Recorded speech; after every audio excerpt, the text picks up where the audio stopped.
I think one thing that people misunderstand about leadership in business, about leadership in general, let's just say about leadership, is that your business is a direct reflection of you. Your energy, the way you communicate, your discipline, your consistency, your ability to handle pressure, right? I was talking about the advisor with the veins popping out of his neck, right? You can only imagine the impact that had on everybody else around him, right? And so we often focus so much on improving our business that we forget to improve on ourselves. And if I've learned anything, it's that you literally cannot pour into others if your cup is empty.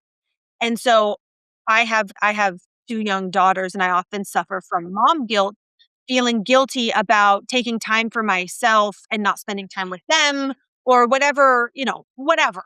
And I've learned, I've flipped that mindset upside down, and it has benefited me so greatly because it's actually the most selfish thing I can do is continue to do the thing that's burning me out, when actually the most selfless thing I can do is take the spa day, take the day off, go on the walk, take some space, put myself in timeout when I need some space. When you try to pour into others with an empty cup, you lack presence, patience, kindness, empathy, all the things that people love about you start to fade because you aren't taking care of yourself. And when you operate from that place, that's when I find that chaos shows up. It's hard to bring calm when you are not calm. And one of the sayings I go back to a lot, that I think about is you get what you give.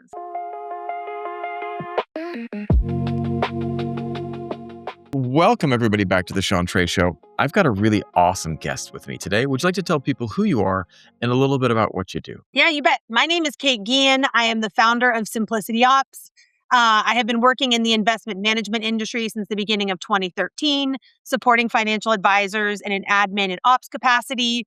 I recognized through this experience that advisors are wonderful people, but have a really hard time designing systems and processes to execute on the vision for their companies.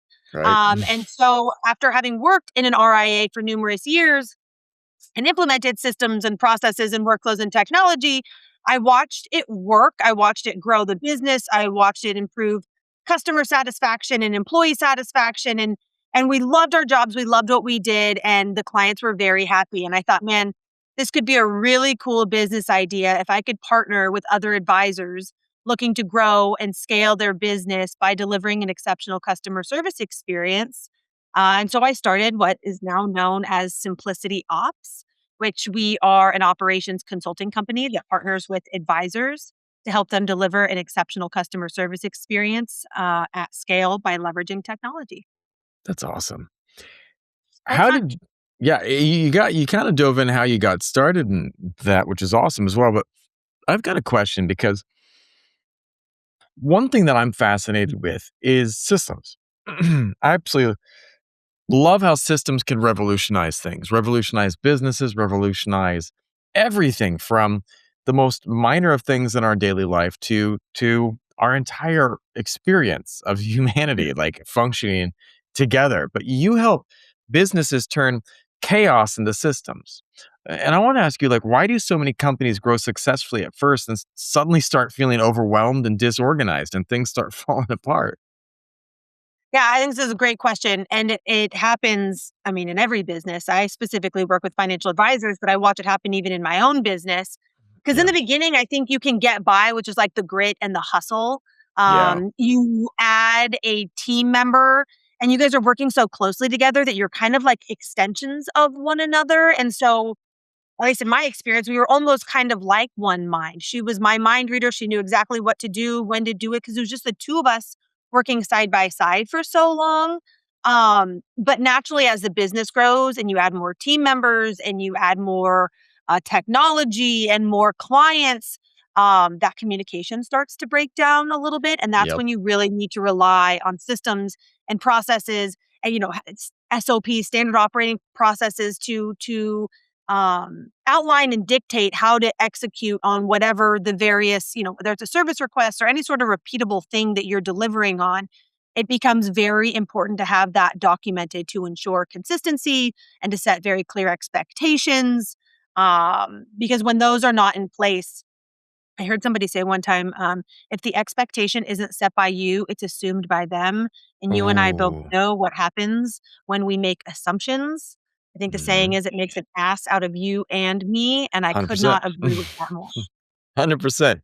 I, Yeah. uh, I I do a lot of content for companies, and my main business is making videos. And one of the Yeah. things that's interesting is that, um, I have a great team, but, uh, when these systems and the structure break down, we get errors, and when errors start happening and we're not having the system kinda check them, those errors start to compound. And an error could be a mistake in a video. It could be a missed phone call.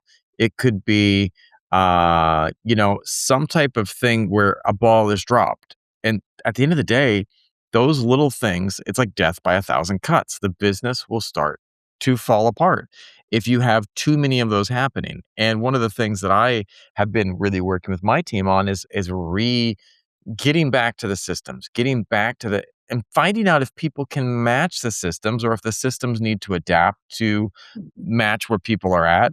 It's complex, but it's interesting because you know, complexity creates stress. And you've talked a lot about that.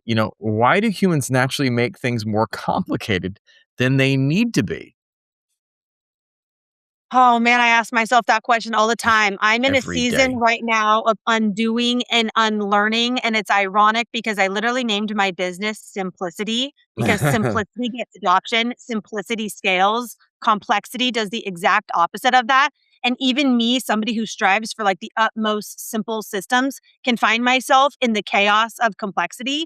And I'm in it Yeah, a little bit right now. And I watch it so often with the advisors that we work with. And I just think that complexity feels productive.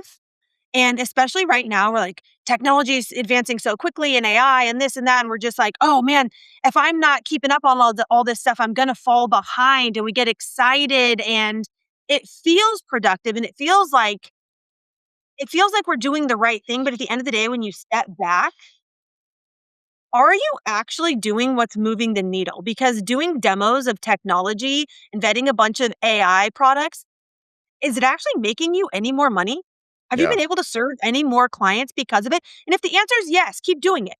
But I find myself babysitting automations, vetting technology, getting overly excited, and none of it's actually moving the needle, you know? And I think when you start to feel the chaos a little bit and you're like, what am I supposed to be working on?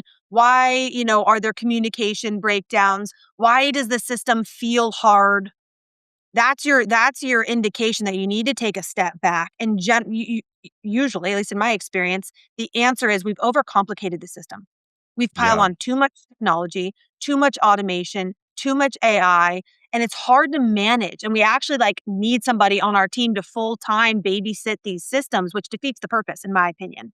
So we're in a phase right now where we're stripping back some of this stuff to simplify it because it worked infinitely easier, infinitely better when it was in its simplest form. Right. So I take that the chaos as the indicator that you've overcomplicated something. Absolutely love the original, Craigslist, and actually, it still is pretty much in its original form, you know? Mhm.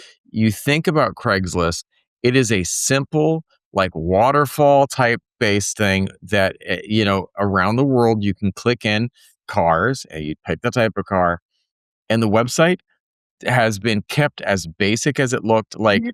"Hey, kiddos, if you go on Craigslist now, it's the same way it looks when I was a kid." Like, it is Hilarious. it Great hasn't example. changed. It hasn't changed, because it hasn't needed to, and you see things that the systems continue to evolve.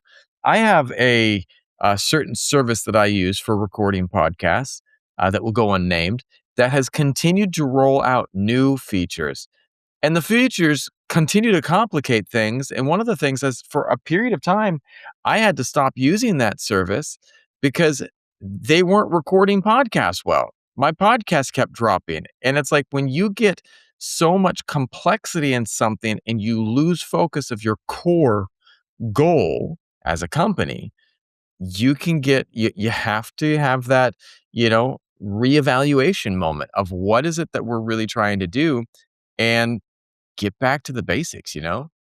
I could not agree more with that. And I think by nature, we're just excitable beings and we get Yeah. excited about what's new. But I liken it. I've had this experience a couple of times where I start thinking about like, oh, well, we should be doing this and we should be doing that and we should be doing this and we should be doing that. And then I'm like, hold on a second. We're good. We're really good at one thing. Stick to the one thing that you're really good at and surround yourself with other people that are really good at all the other things to create a really well-rounded service offering, but you don't need to Yeah. be masterful at all of it. And it reminds me of going to like the Cheesecake Factory and they've got like a 36-page menu and it's like there's no way in hell you're doing all of that well, right? And Yeah. then you go to the mom and pop Italian place and they've got like the 4 items on the menu and they're exceptional. They're Yep. exceptional. It's the place you tell your friends about. Anybody that comes to town, you take them there for dinner, and it's like any special occasion, that's where you're going. And I think that's something when you're in a service-based business to keep in mind that, like, you don't need to be all things to all people. It's actually way more respectable to do Yes. one thing exceptionally well and be well connected so that you can solve all of the other problems that we need to create, whatever the solution is, but you don't need to be the person to do it all.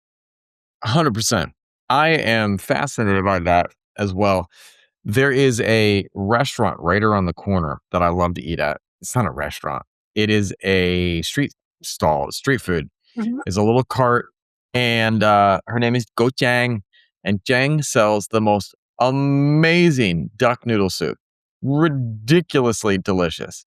And she has 3 dishes. She's got duck noodle soup, she's got a vegetarian, uh, like, herbal broth with noodles and veggies, and it's like Chinese medicine mix in there, like all these really healthy herbs. And then she has like a rice porridge with duck. Amazing. That's all she's got, 3 dishes, and she is slammed from morning to evening, and, she sells out of everything every day.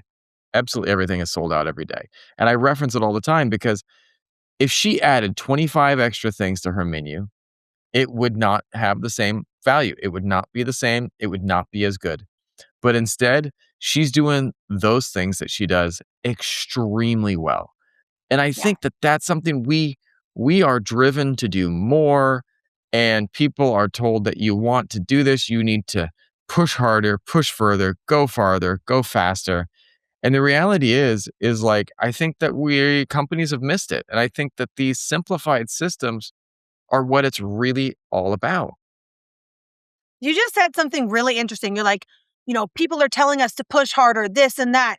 I don't think anybody's saying that. I think you're Right? saying that. I think we get in our own heads Right? because the soup lady, okay, if she started making 25 things, you start to question her sanity. She's Right? someone who deeply knows her value. Yeah. And if you deeply knowed your value, you would have the confidence to say no to absolutely everything else. And Yeah. so I don't think and it's so interesting we're having this conversation because I'm totally the pot calling the kettle black right now. And this is a very fun conversation to be having even with myself. Like I actually do know my value. I know what we do very, very, very well. And I'm letting society and social media and all the things get in my own head saying that I need to diversify what we're doing when in fact we just need to stick with what we do best and continue to Right. deepen that and go deeper instead of wider, I guess is what I'm trying to say. I love what you're saying right now because it to me is exactly what I'm telling myself, but I as well feel the urge to kind of do more and let's offer more stuff. But like Sure. I want to ask you this. If someone who has no idea what this word means comes to you and says, "What does operations actually mean?" How would you explain that? Operations is how you get it done. And so, if I was to I love it. let's say I was talking to a 5th grader, okay? Yeah. I would liken it to something maybe that resonates with them. Let's say a lemonade stand. Okay. So we want to run a lemonade stand. What do we need to run on the lemonade stand? Well, we need a table, we need a sign, we need a marker, we need lemons, we need sugar, we need water, we need a big, container that we can with a pour spout. We need cups. Okay, who has all that stuff? Okay, Sean, you bring this, I'll bring this. There's some organization and orchestration around getting the lemonade stand upright, right? We gotta make the Yep. product, and then we have to sell it. Are we making signs and twirling them on the corner? Are we going door to door? Are we standing on a busy road? Like, those are the operations that go into running a lemonade stand. And so, Yeah. I mean, simply put, I just think it's how you get things done. Yeah. I for a long time, people ask me, what do I do with video content? Why am I different from someone else? And I said, I've got one thing that I've learned over the years. I'm like, what's that? I said, I get stuff done. I gets done. Like, and I will put systems in place to get it done. And the system that worked yesterday might not work today. We might have to completely go back to the drawing board because, the nature of what we're creating evolves, the nature of what we're doing evolves. And it's interesting because as a business owner and as a boss, it's up to me to make sure that I am preparing my teams for success. And you said many employees are thrown into jobs with almost no training. And I see that so often. But like, why do companies do such a bad job teaching people how to succeed in their company? Yeah, this is a wonderful question and something that we are very actively working to solve. And I'll bring it back to just my personal example. And pardon my French, but the story's funny. I was 22, 23 when I got into the business.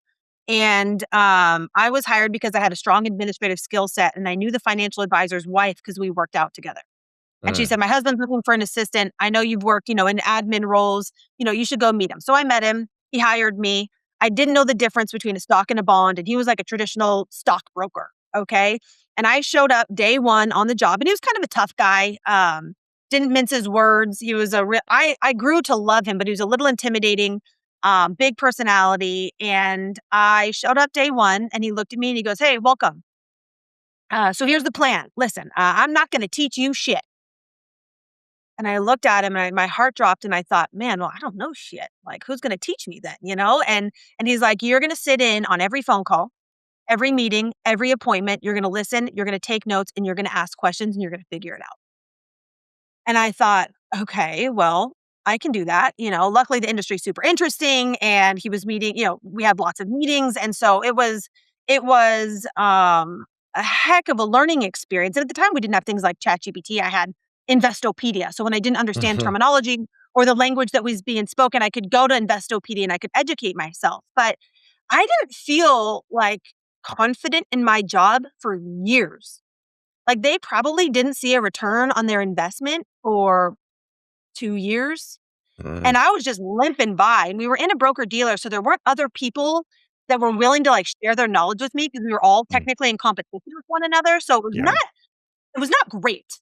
And, I educated myself, I learned a lot, you know, eh, I became a very good CSA, and I ended up moving to an RIA where I even deepened my education, but I had an advisor who, like, wrapped his arms around me and was like, "I'm gonna teach you the ins and outs of this business." He teed me up for success. But today, almost 15 years later, um, it continues to be the most turned over position in investment management firms. Hmm, The advisors, I don't think that my advisor was a jerk. I just think he didn't know how to train me. I also yeah. don't think he was ever in my position. He didn't know what I did. He didn't know what went into to preparing custodial paperwork or what needed to happen in the back office to like execute on all the things he was handing to me. He just Mhm, needed me to get the job done. And he was so busy doing his day to day, he didn't have the time or capacity or maybe even skill set to be able to um develop that for me. And it wasn't until I joined an RIA where Brad really poured deeply into me that I got to get some of that training. But I was like, man, I have got to solve this for other advisors that don't have the time or capacity to pour into their client service associate. And even more so, I talked to advisors that have a hard time finding somebody that has industry experience, and they need to be able to hire Kate at 23 and plug her in and give her, the training and the education around just like how to speak the language. I call it speaking advisor, so that Yeah, they can right. actually like stop and understand the context behind what they're doing. And it's so interesting as we've been rolling out this training that I thought it was gonna be for, Kate that didn't speak the language as a kid, that needed to understand, context. But now some of the students that are in our academy have been in the business for numerous years and still don't have the context. They still are, like, doing the work and executing, but don't understand the different types of accounts. They don't understand the different tax ramifications around, what's happening and the impact if they were to move money out of the wrong account. They just don't understand the why. And Mm, that's why their job is stressful. That's why they don't wanna hang out, and that's why the position turns over. That's why advisors are frustrated with them. And so I really wanna solve that, for yeah. my 24-year-old self and for all these advisors that are good people doing good work for good clients that just need rock solid support, and they don't have whether it's the skill set or the capacity. We could argue about what that is, to pour into and develop their client service folks. I love that. It's like it's interesting too because um, one of the things that I see is that there's a lot of business owners and people, just people in life who feel trapped Mm. um, by whether it's their business or some other situation, And what do you think it is that makes business owners specifically feel trapped or feel free? I mean, I guess it could apply to so many other areas of life as well, but let's focus on business for now. Yeah, I think this is a great question. I think it ties really nicely into what we were just talking about.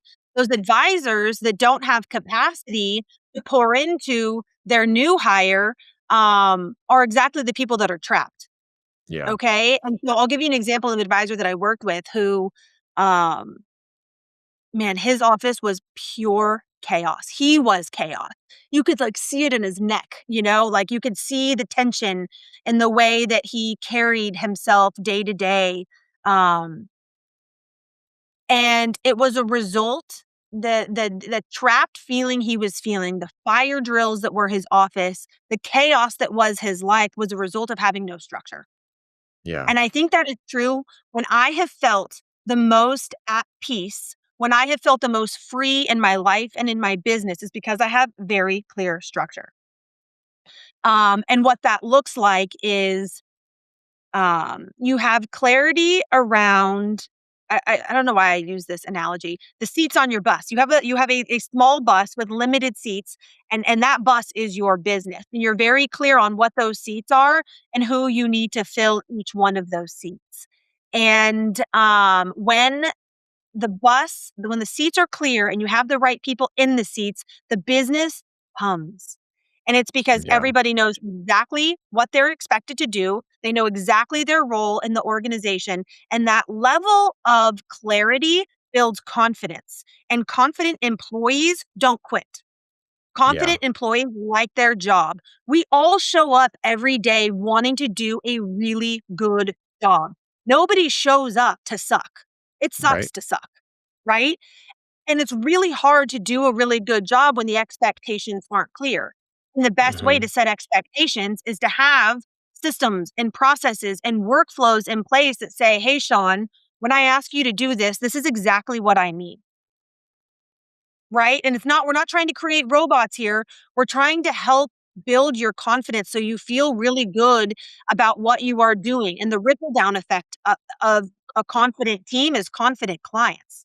If Right. you show up with confidence, your clients are going to have more confidence in you. And in the investment management world, we are running businesses solely built on trust. And the best way to develop trust and to deepen that trust and that connection is to deliver an exceptional customer service experience at scale across your entire team. And the only way that you can do that is with very clear systems and processes to articulate exactly how we want to run our client service experience. I love that. And those systems something that give that structure. They give that framework. Like a kid who want to get my daughter wants to go to a good school. She's finishing up her level 1 school and like grade school, and she's getting ready for middle school. And it's really competitive. I didn't know it was so competitive for middle schools in Vietnam, but it's interesting because we've been trying to figure out what is the framework that we're supposed to be using. Um, because honestly, it's not clear. It's really not clear, and it's a little bit confusing at times as Yeah. to how to proceed. You know, and one of the things that I think is when you can get that clarity from the system, it makes it much easier for people to find that success. And you've worked closely with founders and advisors. What's something that people misunderstand about leadership and about success? It's a fabulous question, and, I'm gonna get a little woo woo here, Oh, so go for it. don't mind me. I think one thing that people misunderstand about leadership in business, about leadership in general, let's just say about leadership, Yeah. is that your business is a direct reflection of you.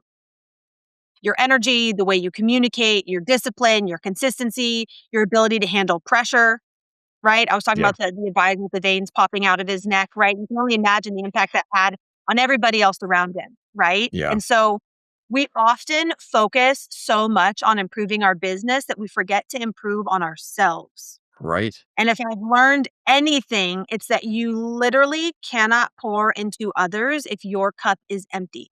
And Right. so I have 2 young daughters, and I often suffer from mom guilt, feeling guilty about taking time for myself and not spending time with them or whatever, whatever. Um, and I've learned I've flipped that mindset upside down, and it has benefited me so greatly because it's actually the most selfish thing I can do is continue to do the thing that's burning me out when actually the most selfless thing I can do is take the spa day, take the day off, go on the walk, take some space, put myself in timeout when I need some space. Mhm. Um, because when you try to pour into others with an empty cup, everybody feels it. It's a lack. You don't show up.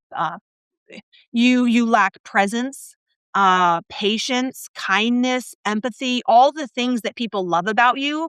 Um, Start to fade because you aren't taking care of yourself. Um, and when you operate from that place, that's when I find that chaos shows up. Um, the, eh, it's hard to bring calm when you are not calm.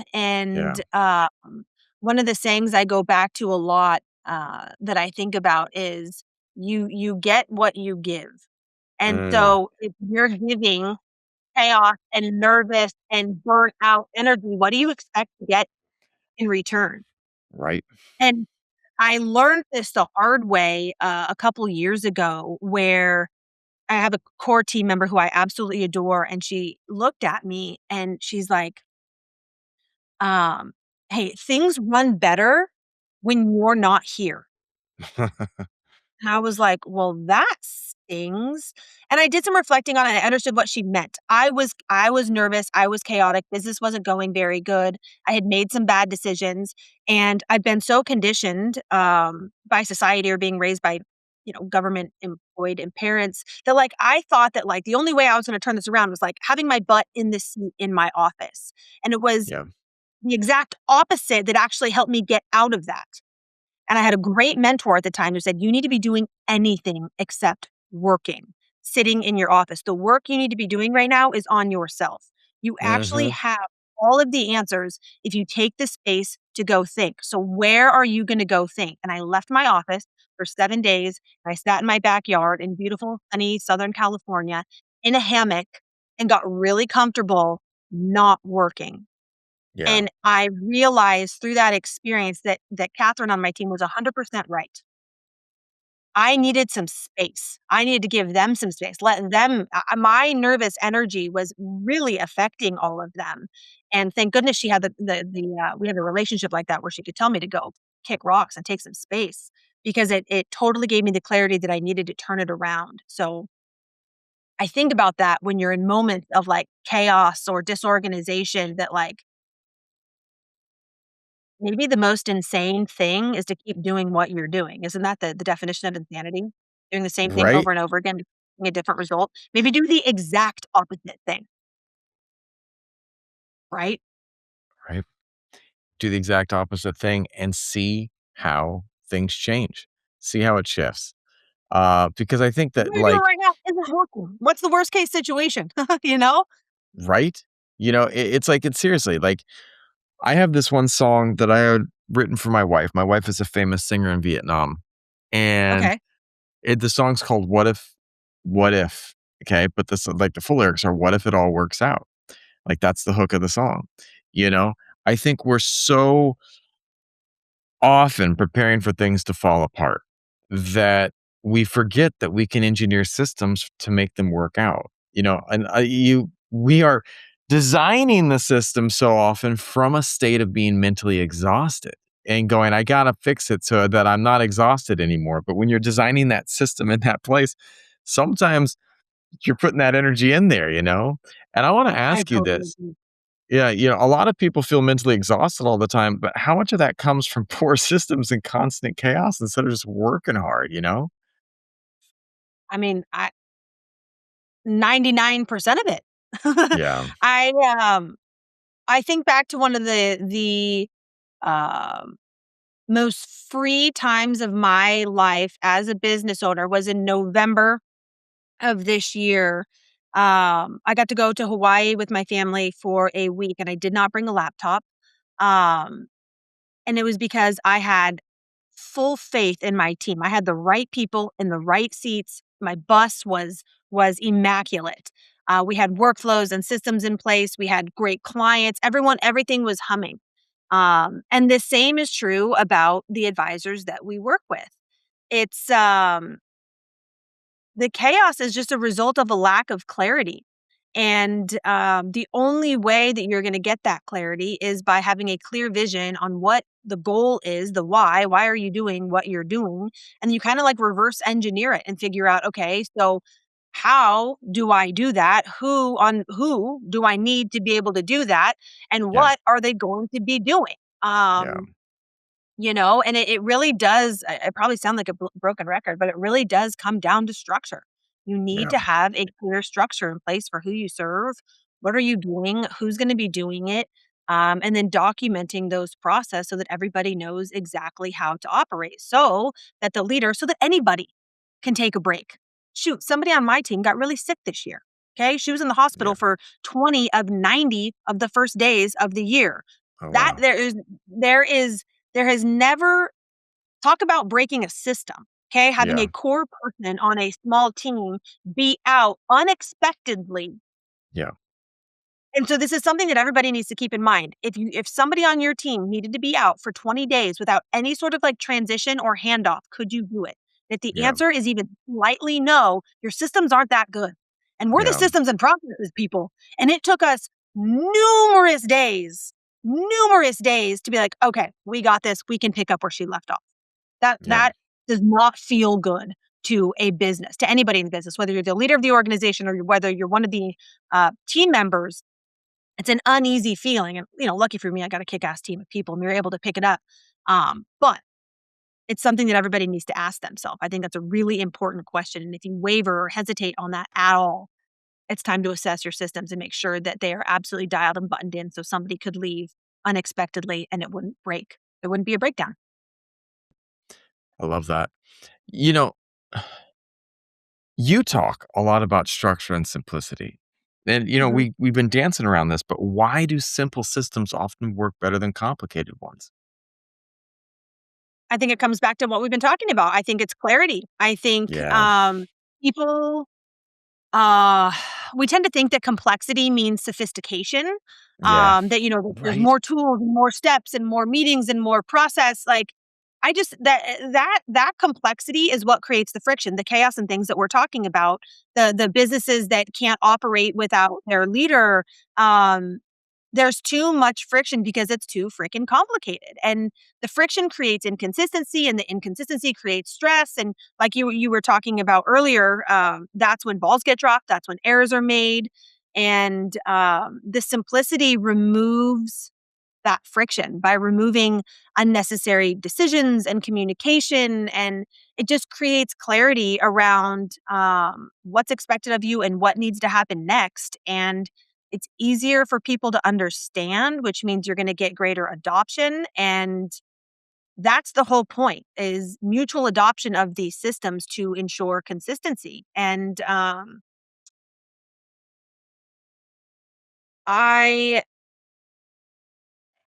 I I just think you gotta keep it simple. Yeah. I don't know how else to, I think we all know what it feels like to be part of a system that's over-engineered, and you're constantly asking, like, "Why are we doing this?"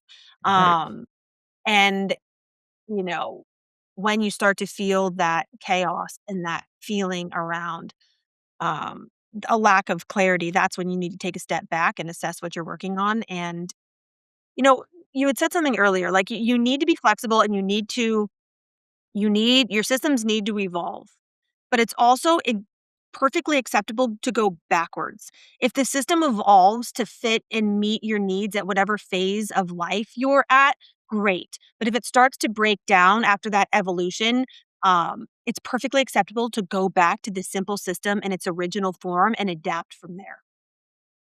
I absolutely love that.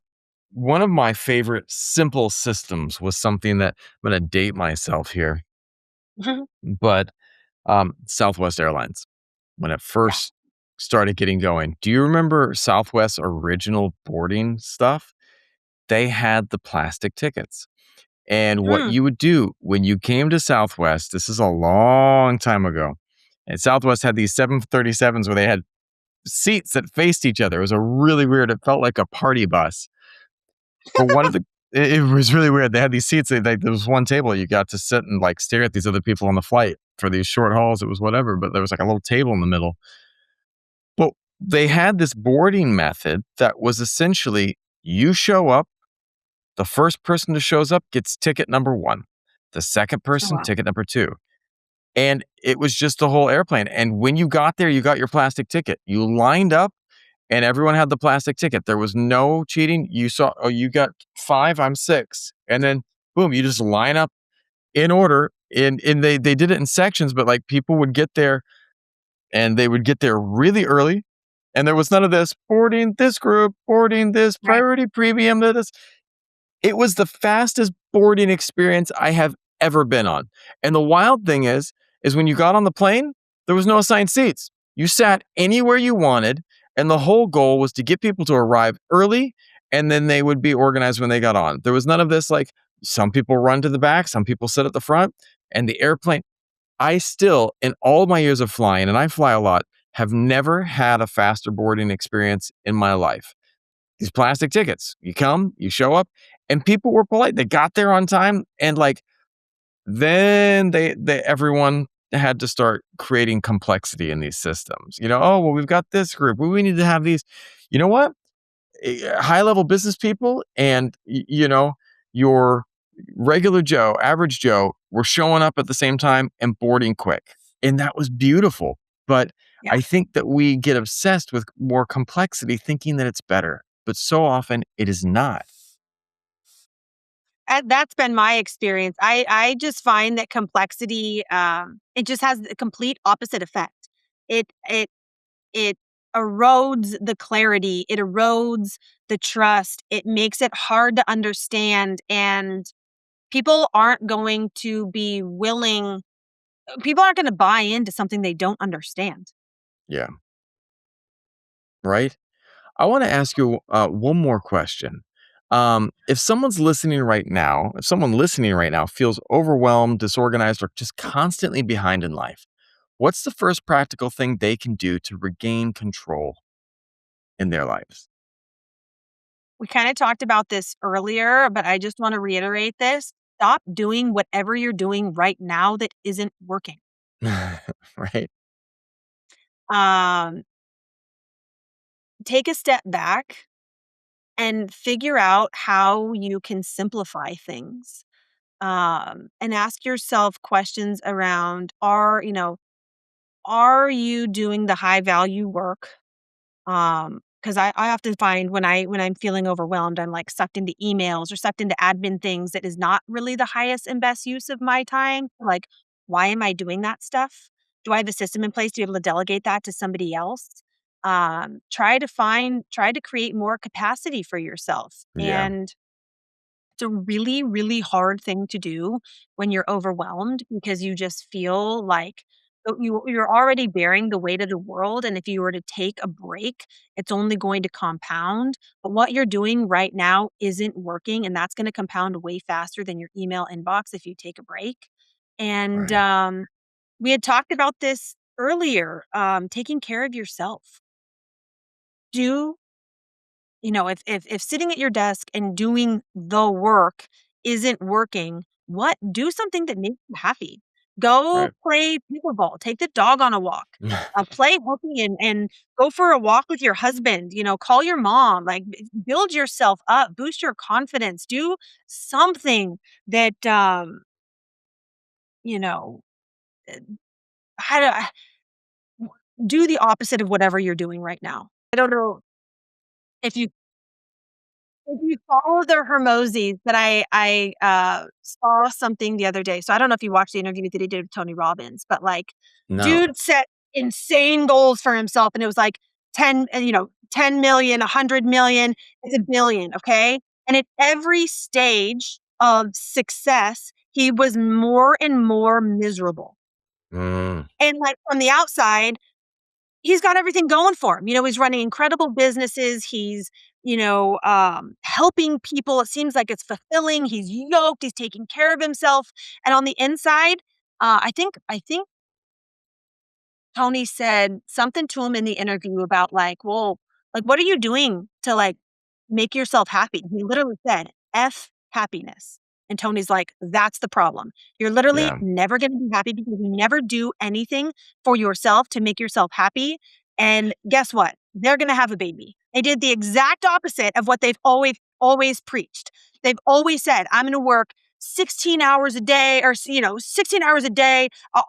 All we do is work and gym and work and gym, and this is how you crush your goals, and it's just all about hard work and grit and just, you got to just it's all the grind. And we don't have time for kids because it's about the grind.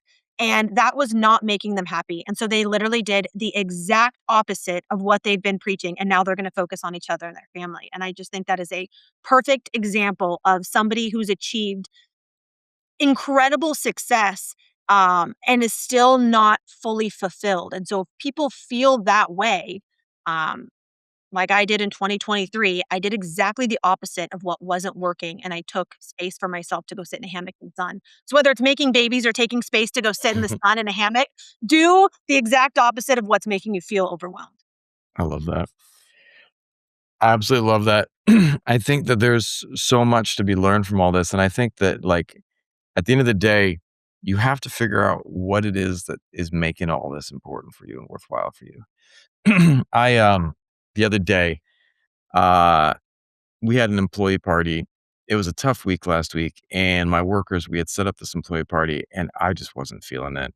I had promised them Mhm. all that we were gonna have this thing, and we finally, I was like, "All right, let's do this." And I wanted to have movie night at my office because we have this big white backdrop that we use for filming sometimes, and I said, I'm gonna get a projector, project stuff on the wall, we order popcorn, it's movie night at the office, we got our own movie Okay. theater here, and everyone loved it.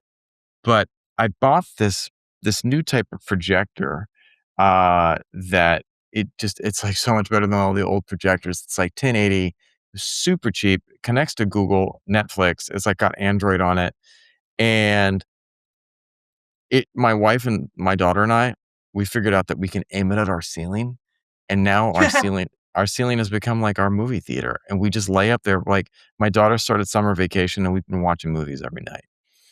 And that's it. Like, And I'm doing podcasts right now, but every time between each of my podcasts tonight, I ran up there and I laid down with my wife and daughter just for a couple minutes to stare at the ceiling and watch movies with them. And this weekend, I guarantee you we're going to watch 3 or 4 movies together on our ceiling. And to me, like, you can have all the systems in the world, but if you don't have that why figured out, you know, you're not going to be really creating anything of meaning for yourself or anyone else, you know? Exactly, and you're gonna be Alex Hormozy chasing billions of dollars and never being satisfied because it's not fulfilling. So Yeah. you gotta figure out the why behind it all, and it's unique to everybody, but I don't Yes. the grind ain't it. You know what It I ain't it. mean? You gotta find a balance and a happiness between all of it and make it worth something. Yeah, I love it. Where can people go to find out more about you and what you do? Sure. I'm pretty active on LinkedIn. I like to share my thoughts and things there. I have a YouTube channel that's really fun. I have a personal YouTube channel that kind of just whatever I'm thinking about, kind of sharing my heart and my thoughts. I also have we have a Simplicity Ops business YouTube channel that's more educational, specific for financial advisors. Those are probably the two best places to catch us. We're active on Instagram and Facebook and things like that. But I think for the most part, reaching out on LinkedIn or on YouTube would be a good place to continue to stay connected.